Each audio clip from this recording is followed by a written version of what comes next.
We're waiting for power strip for the speakers, because I'm pretty sure that people in the back of the room are not going to be able to hear the speakers from my laptop. So, is there any law enforcement in the room? Anybody willing to admit to being law enforcement? Retired. Excellent.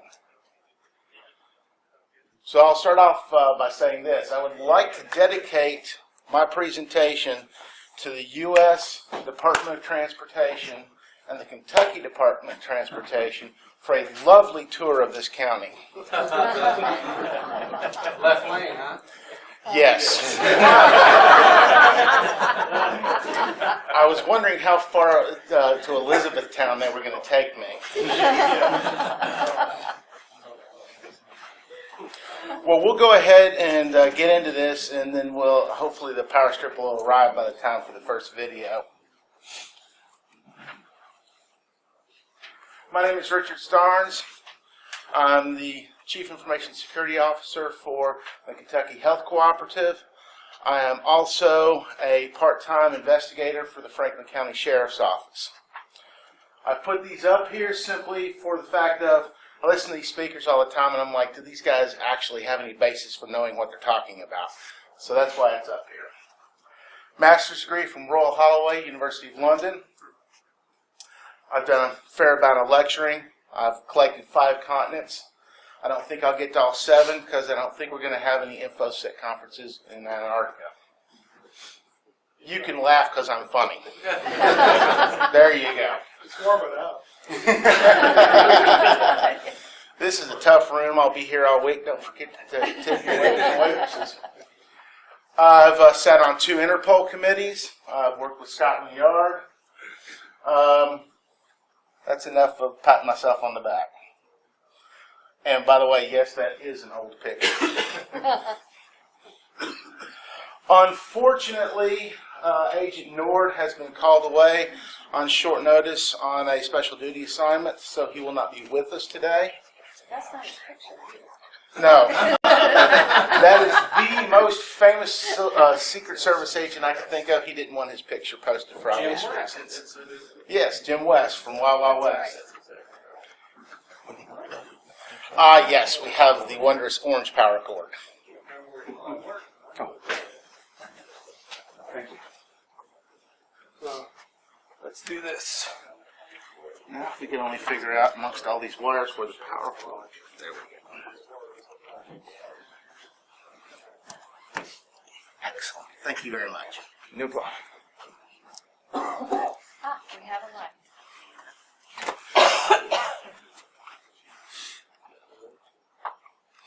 Information security conferences are somewhat like weddings. There's always some kind of event that you're going to remember. That's funny. You can laugh. That was a disingenuous.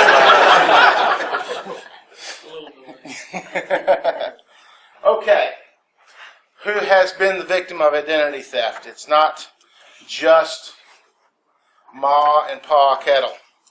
It's not just your average people. These are people who are very high profile, who have people looking after their affairs, looking after their accounts. So, take a look at what we're talking about. Normal people and these people who have all the ability to protect themselves in the world, still victims of identity theft, including Bill Gates. His identity was stolen from a conference CD in Switzerland a number of years ago. What are we up against?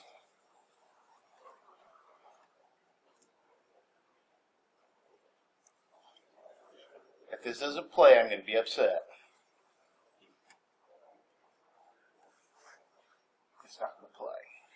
What, through all that work to get you the power? Oh, no. See, this is called BCPDR. Because I also have video clips. This last week, you guys. Seriously?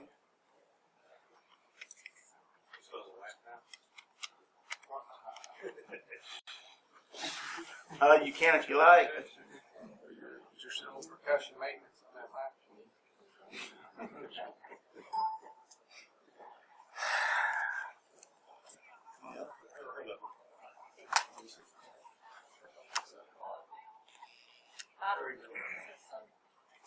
Got some feedback.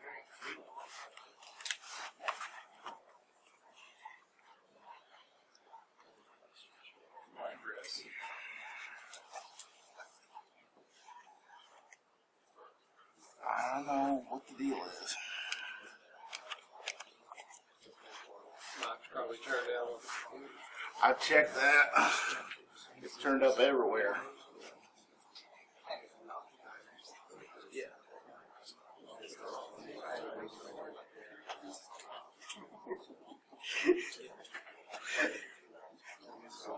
Right.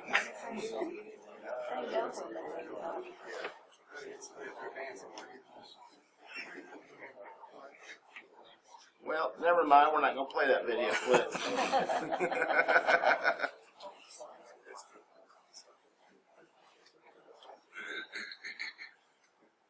You could imitate one. That would be good. As I'm sure you all know, we've had a lot of very high-profile instances lately and over the last 10 years of gangs stealing information, stealing IDs. What's interesting is how it's starting to evolve. It started off as war games. Your 16-year-old kid breaking into systems for fun. Then these people grew up, they have wives, they have husbands, they have kids, and a mortgage. So they figured out, I can make money off of this. They started stealing individually. Then organized crime started getting in on the act. Has anybody here ever heard of the Russian Business Network? They're a good example. Interestingly enough, they're no longer in Russia. They've moved to China. Well, they've moved their servers to China. So,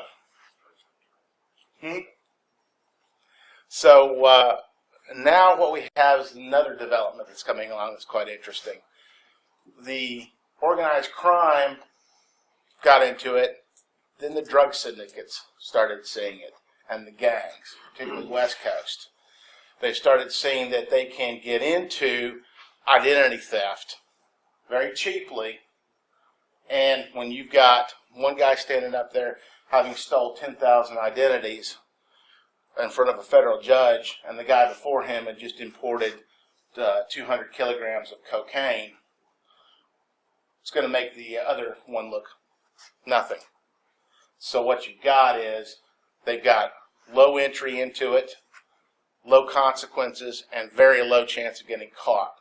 So we're starting to see more and more entries into identity theft. Identity theft or credit card fraud? Same. Well, you use one for the other.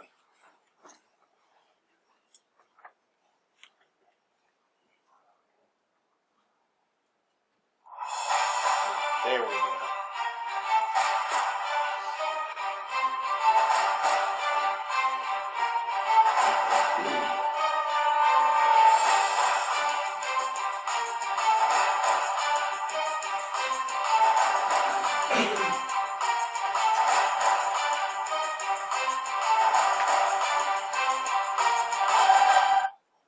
This is a video one of the crews put together to give you an idea of what we're talking about.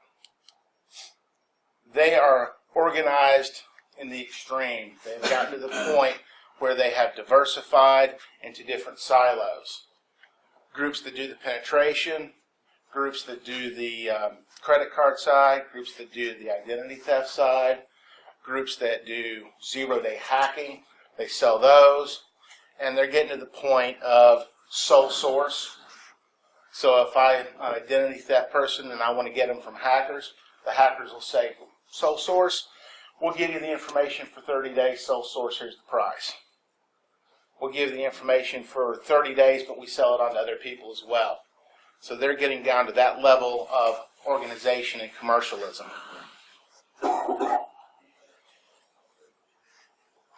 And to give you an idea, there's another one as well.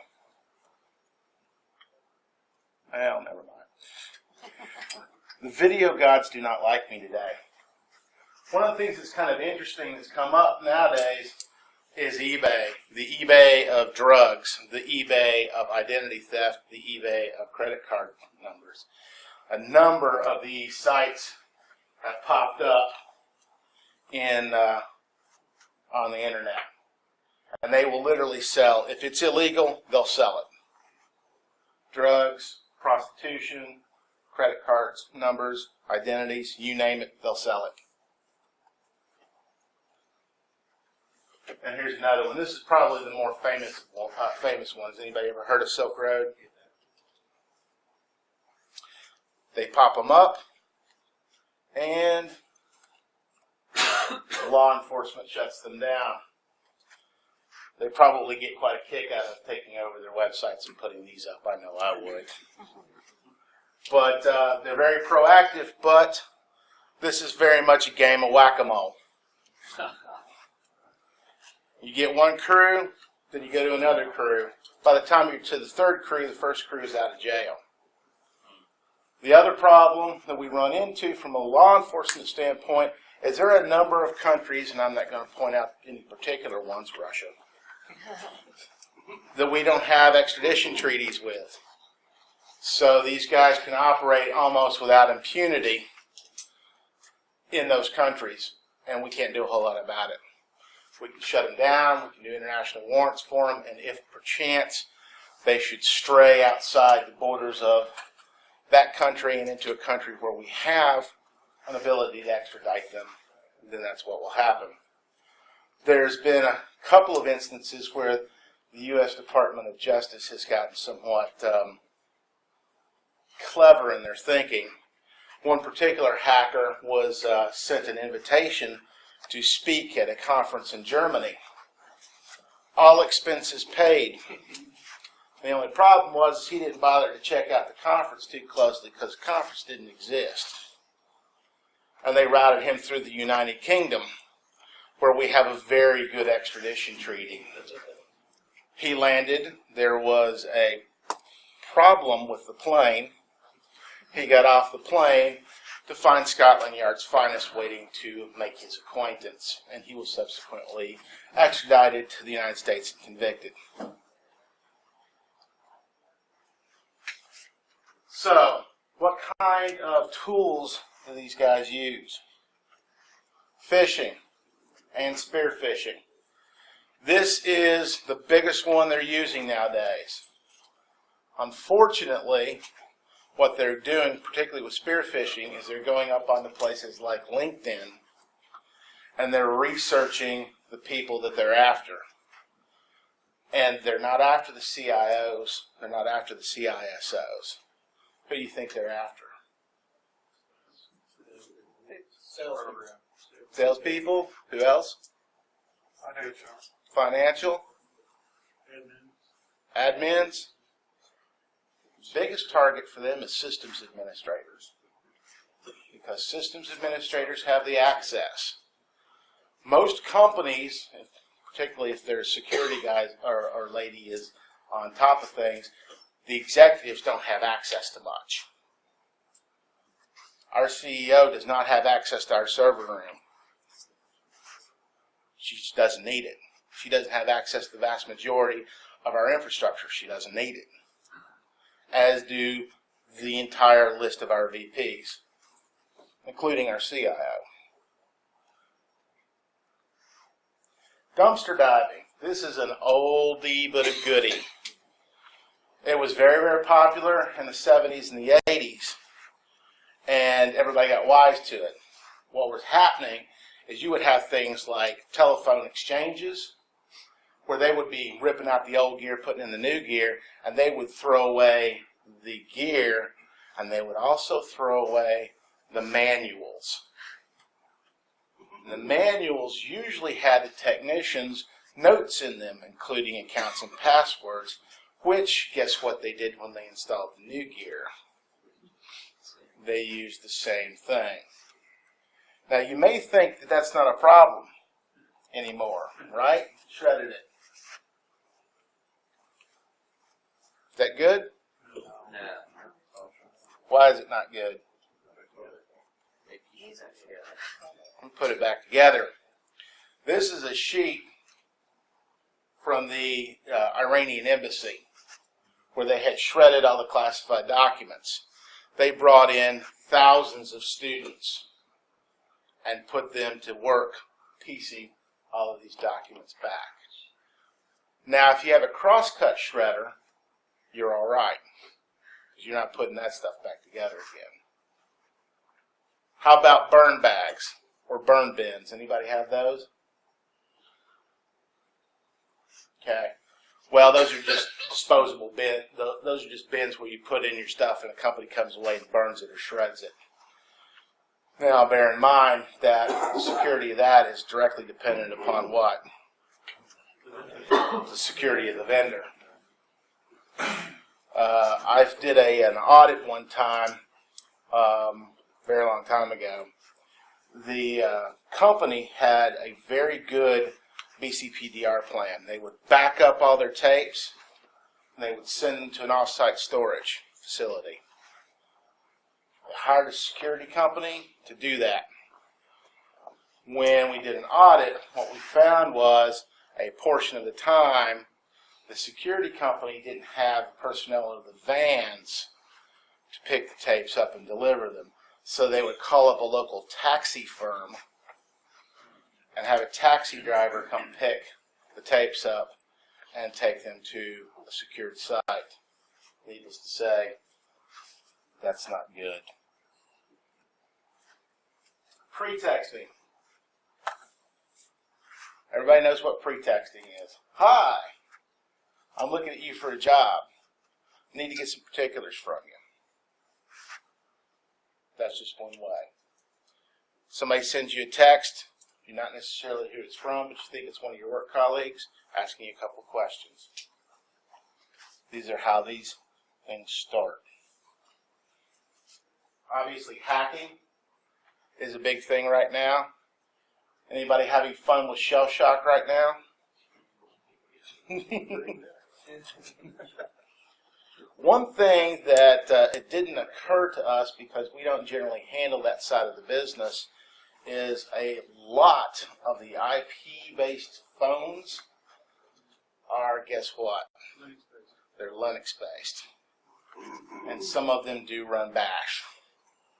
So, if you haven't looked into that, I would. Video conferencing as well.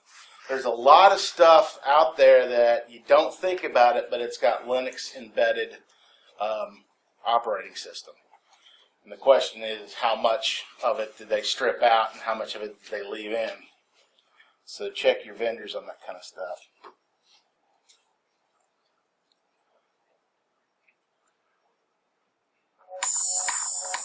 This is a Zeus bot and how it works.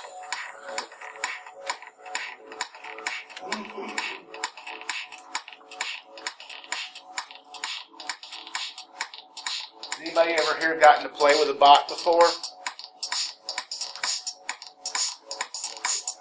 I suggest at some point when you have the ability to have a lab time that you get on to a bot and see how it works. The code's readily available.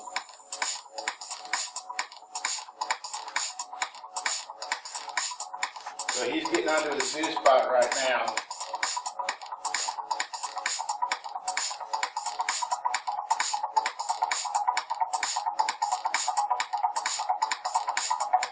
And he's putting in his search criteria.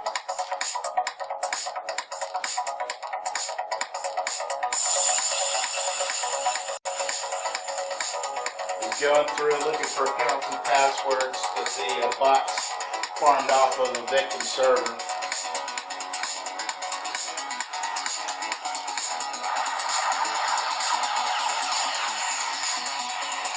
He's identified those.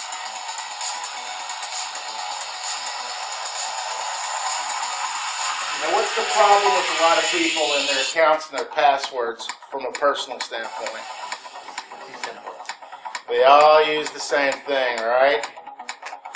Well, here's another question. Do they use the same passwords for their personal stuff as they do for your corporate accounts?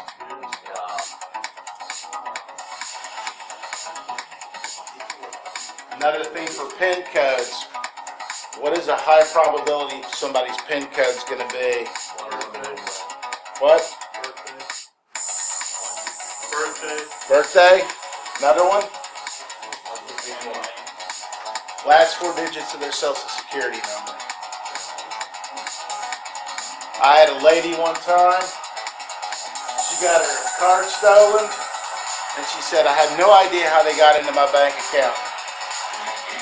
And I told her what her PIN was, and she said, how could you possibly know that? And I said, it's the last 4 digits of your social security number. So he's gotten into the Gmail account of this victim. And now he's going to see what all is there. He's going to change the Twitter account. He's going to change the Gmail account. He's going to find their banking passwords. And he's going to change all of that information. All from a bot. Some scams to look out for in the identity theft world. This is a very nasty one for spearfishers. You want to get into a company or get after an individual, you go research them, you craft a job that they would be interested in, and you push it towards them. It's just one of the scenarios. Another one is to put up a fake site and have people upload their resumes to you all day long. Think about that from an identity theft standpoint. It is absolutely amazing the amount and the quality of information that people will put up on LinkedIn. It's a good site. It's a professional site. I'm on it myself. But you have to really sit there and think, what is important for people to know about me professionally and what is not? What is dangerous for people to know? Now, if you've got a huge resume up on LinkedIn or any other site, and you've listed very specific technical expertise at your current job, what have you just done? You just told me all the security that you're using. You told me what kind of firewalls you're using. Tell me what kind of VPN you're using. You've told me all of those things. And I haven't had to do anything but click a couple of buttons.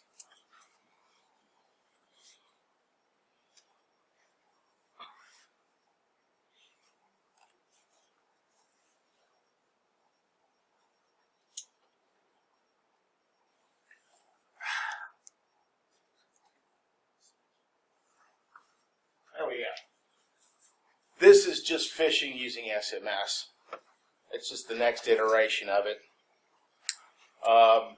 Sometimes people, has anybody ever answered an SMS and they thought it was somebody that it wasn't?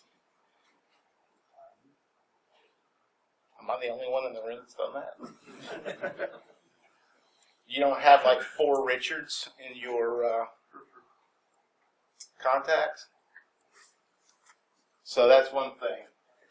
Is caller ID and is the ID process on a phone infallible? Can I fake what number I'm calling from or who I am calling? Oh, yeah. That's the big one now. They fake your own number. So, It's like you're calling yourself. exactly. We can't rely on that.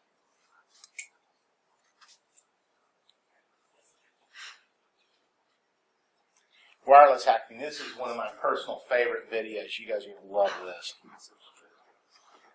If it works. Now, what is the WASP? WASP is UAV.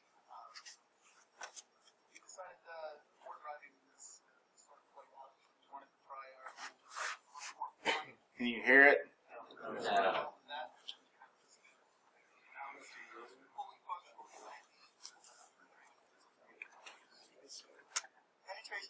UAV want?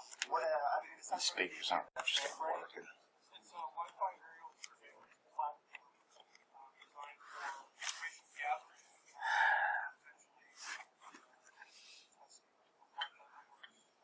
So tell me some of the features of this drone. Is it automated? That's a water for you, but. It uses an open source platform called the Arc platform. We went ahead and used that. Yeah. Okay, so I'm just going to talk about what they're showing. This is a model plane that they have put Wi-Fi capability to. They have put cellular telephone capability to. It's got GPS telemetry, so it can literally, you can literally park it over an area and have it circle. It also has a camera built in too. It is a Predator drone without missiles. And these guys put it together in their backyard. So, what do you think, and these are security experts, what do you think you can do in an area that you think is physically secured by a fence? And you say you can see stuff. Do you have like cameras on board? Doesn't matter. And guess what? The FAA still has not come out with regulations on UAVs yet. And I'm not entirely certain that any of those regulations would apply to a model plane of that size. So we're talking about something like this. Wi-Fi in the sky. What are you doing with that? What kind of They're using Arduino, which is a small Linux platform. And they can literally just hack from that plane. Now, what do you think that means from a law enforcement standpoint? It's going to be very difficult for me to find them because they're flying it around. And how am I going to get it out of the sky? Follow it until it runs out of fuel. Drone. Yeah, contrary to popular beliefs, most law enforcement agencies don't have those yet. Although, trust me, they're all talking about it. Now, another thing, go into the physical world. Anybody familiar with these puppies? They're very, very popular. Unfortunately for us, and this is one of the better ones, this is a little bit older one. Fits in very nicely. Got a little pinhole camera right here to watch him type in the pin. Nothing's amiss, right? All as it should be. It's getting worse because they're going to these. They're actually breaking into the machines and installing skimmers on the cards themselves. Now, you should understand, anybody here from a gasoline company or a retailer that pumps gas? Excellent. Those pumps, there's about 10 keys for them to get into them. For the whole country. For the whole country, there's about 10 keys. So it's not real difficult to get into these. Right now, we're looking for, just so you know, in this area, down in the Frankfurt area as well, a ambulance. It used to be an ambulance. It's not an ambulance anymore. It's just got the orange stripes on it. What these clever boffins have done is they've done it up to look like it was still an ambulance. And they've put about a 500-gallon bladder in the back of the ambulance. And they're walking up with cloned cards, and they're putting the entire 500 gallons off of one pump, and they're out of the way. To give you an idea of what we're talking about. How do we stop identity thieves? It's common sense stuff. These are things that I know that you guys know, but the question is, are we communicating these to our employees effectively? One of the problems with information security education and training is we tend to be a little on the preachy side and say, this is what you do to protect the company. I would counsel you to consider this. Talk to your employees about what's important to them and how you can instill information security for them at their home, how they can protect themselves and their family at home. And those habits and that knowledge will translate directly back to your company. Obviously, we talked about crosscut shredders, protecting your social security number. How difficult in reality is it for somebody to get your social security number? It's not. It's quite easy. It's on databases all over the world. So, how many have identity theft protection through a place like Equifax or somebody like that? It's free. They also have credit watch and credit check, so they lock your accounts so that they can't be accessed. You have to get in there and unlock your account so nobody can take out credit cards or loans in your name. But I'm getting ahead of myself. The vast majority of the problems we have on workstations are from users who like to surf and get on the sites they probably not ought to. And vast majority of it's viruses. Still get through. We still have breaches. We still have anti-malware that we have to install as well. It's all the old stuff. It's just a matter of keeping it up and keeping it current. And that's sometimes a challenge. And sometimes the bigger challenge is trying to figure out whether the security patch that somebody sent you is going to do more damage than good. There aren't any particular operating systems that come to mind where they've released patches that introduced security vulnerabilities, are there? No. Not open that window. Strong passwords. This is an interesting. We've been talking about this issue for how long? Ever? Forever. 20, 30 years. And it's still an issue today with our users. How many have the fun of walking through your areas and flipping keyboards?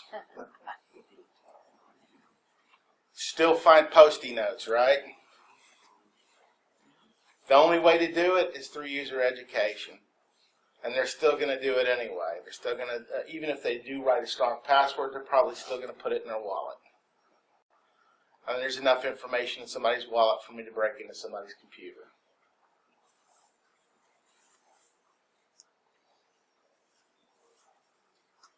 Opt out of junk mail.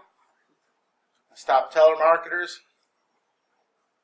That's good to say. Sometimes I'm not sure that these guys are operating a scheme to just get your information to put you back on somebody else's. It's a nice idea if it works. Sometimes yes, sometimes no. You just got to make up your mind on whether or not you think it's worth it or not. I liked the old days when cell phones were too expensive for telemarketers to call. Unfortunately, that's not the case anymore. Check your credit annually.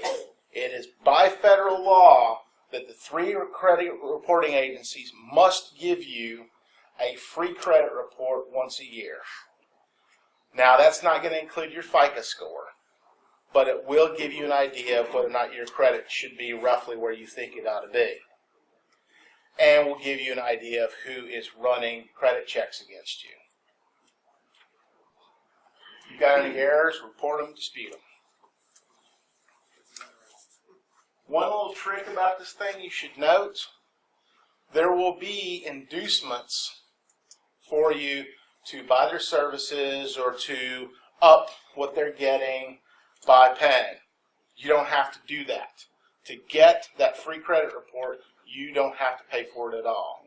But they rotate through on this URL, they rotate through for who visits it, and each one of them gets a shot trying to get you to pay something. What do you do if you're a victim? Obviously, you contact your financial institution.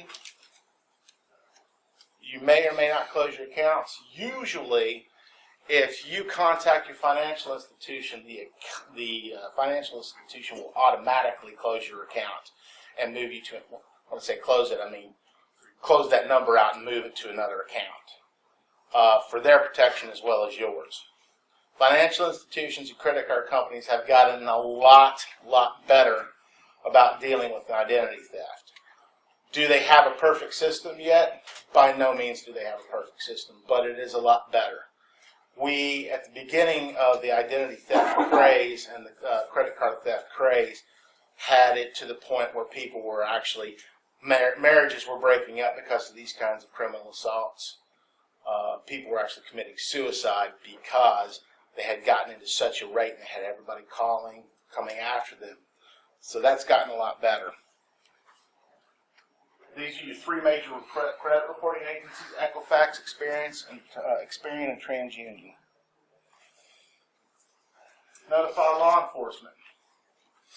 Now, your best bet is to call your local police department or sheriff's office and ask for the white-collar crimes detective. Don't talk to the desk sergeant, because the desk sergeant will go, computer what? Law enforcement's getting better. The major agencies are requiring cybercrimes trainings even in the police academies. So we are bringing ourselves up to speed on this. Most of the major agencies in this state have cybercrimes units. Lex Metro does, Louisville does, Bowling Green does, and several of the northern counties up in the Cincinnati area, Boone, Kitten, and Campbell. They all have cybercrimes units, and they're quality people. Most of them have been sent to the Secret Service school at FLETC, and that's an extensive class. So we're getting better at dealing with that. The Attorney General's office has a consumer agency section. They will help you through this process. And this is, again, stuff that you should pass on to your employees as well. If you're the victim of identity theft, freeze your credit accounts quickly. Because if you don't, they're going to keep on going until, well, you don't have any credit anymore, and you're going to have to fill out a lot of paperwork to undo all that mess.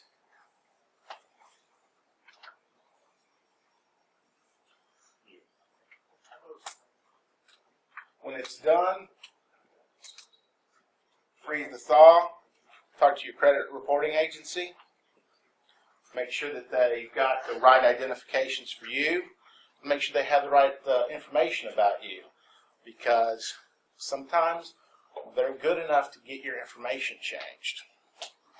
Particularly, and I'm not being sexist with the ladies, but because you guys get married and you change your last name, it's easier for them to do something like that. I love it when people call up and say, "Hi, my name is John Doe from XYZ Bank. We've had a security breach, and we want to make sure that everything's okay with you. But first, we have to identify who you are." It would be really surprising, probably not really surprising to you guys, how many people fall for that one, up and including vice presidents. United States Secret Service has an electronic crimes task force group based out of Louisville. Who here's a member of that? I would look into this. They get together once a quarter, roughly. The presentations are of very high quality, and it gets you the ability to develop a relationship with that agency where if you've got a problem, then you can get with them and you can get advice. Law enforcement has gotten a lot more sophisticated about dealing with investigations. Used to be they would walk in and go, "I'm law enforcement, I'm the detective here, stand back, there's nothing to fear, and I'm going to do my thing." And it's much more collaborative effort these days. Law enforcement will shy away from the press, and they won't put you out into the press if they can avoid it. So talk to them, develop a relationship with them. Consumer reporting, or excuse me, consumer protection. Jack Conway is the Attorney General. He's continued on from his predecessors at having a very strong focus on consumer protection. They're also doing a lot of identity theft cases. They're also doing a lot of, they're also doing child porn as well.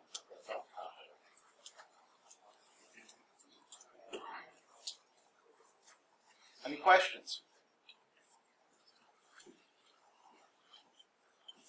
You addressed financial identity theft. What about the other types?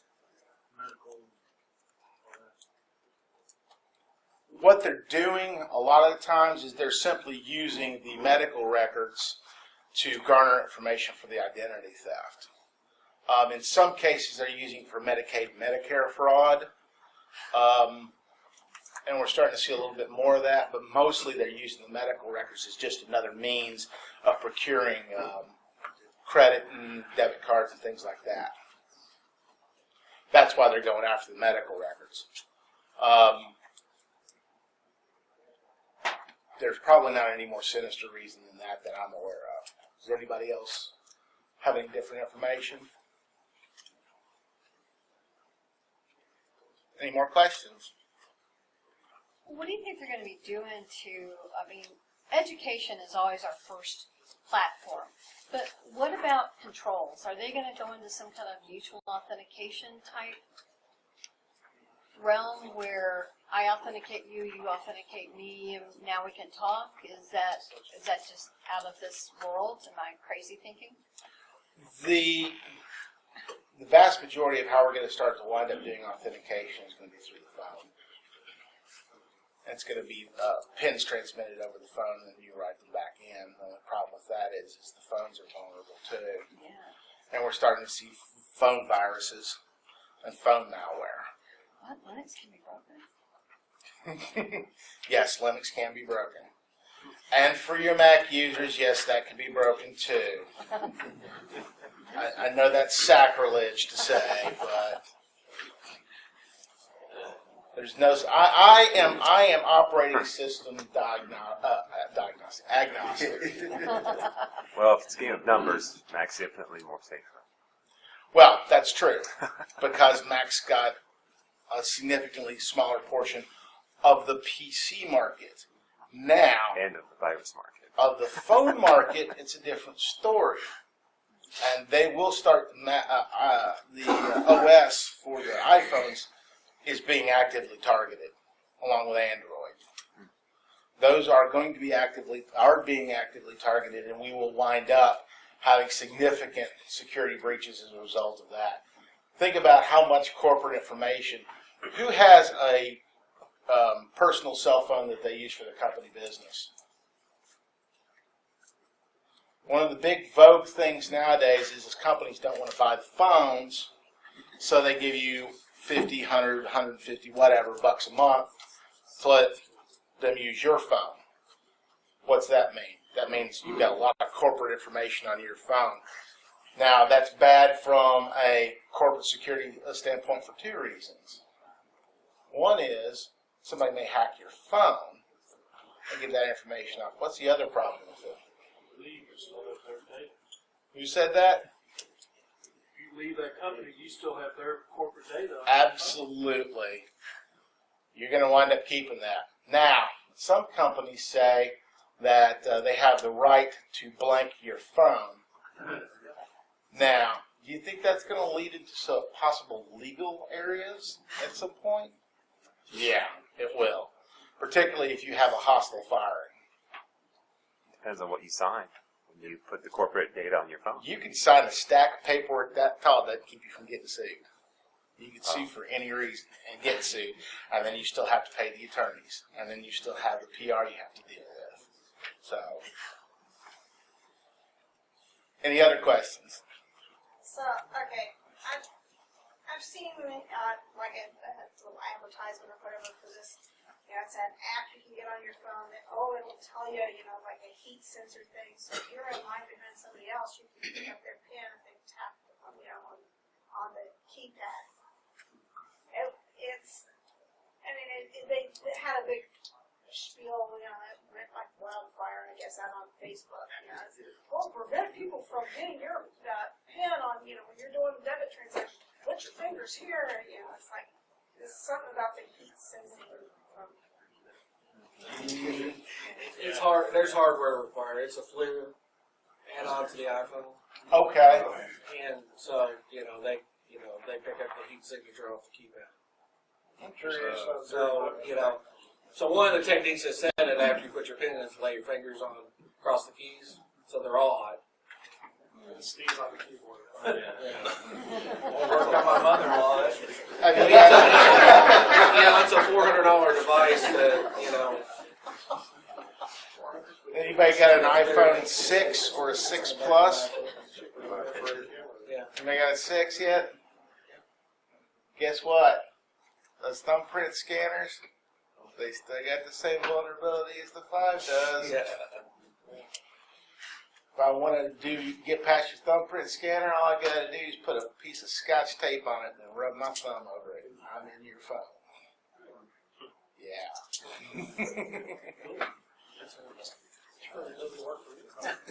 Well, it's better than the old one when they came out with the eye biometrics, and people thought that Hollywood thought that the best way for supervillains to get past that was to pull somebody's eyeball out and take it up to the reader. Yeah. Only small problem with that is it uses blood flow for the pattern. Wouldn't work for long. It'd be quick. Any other questions? What's your thoughts on Google Authenticator? I've used it without much problem so far. They're all 6 of one, half a dozen of the other. It's the implementation that's the dangerous bit. Yeah, I think it's the more factors you have that are off your, they're going to be. That's true, but the problem you get within multi-factor authentication, 2-factor, 3-factor, the more difficult you make to get into it for the average user, the more they're going to try to figure a way to get around it. That's just the nature of the game and the nature of people. About like Google Wallet or the new Apple payment system, so you reckon people use that or stay away from it? Single point of compromise. It's the key. It's literally the keys to the kingdom. My password vault's right here. I have 15 passwords and they're all different.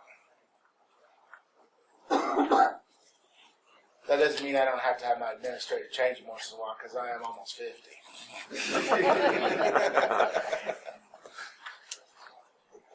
But yeah, it's a single point of compromise. Any other questions? Well, you've been a great audience. I really appreciate your time and attendance. Have a good day.